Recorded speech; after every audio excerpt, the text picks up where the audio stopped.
Hi everyone, in today's video I'm gonna explain to you how to use HubSpot CRM for sales.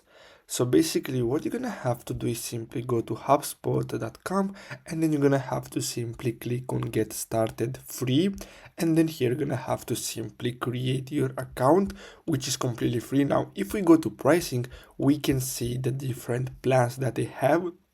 So let's go to pricing, and as you can see here you have different products. As you can see, you have marketing, sales, service, CMS, operation, commerce, and as you can see here you have this option for free tools, and as you can see you have free for up to 5 users, no credit card required. So what you're gonna have to do is simply click on get started for free, and basically you're gonna have to simply create your account. And basically with HubSpot you can basically integrate all your resources. So basically you can take care of customer service, you can take care of deals, and much more. So as you can see, they offer a lot of options here. So basically that's all you have to do. So I really hope you found this video helpful. Don't forget to like and subscribe, and I'll see you in the next video. Thanks for watching.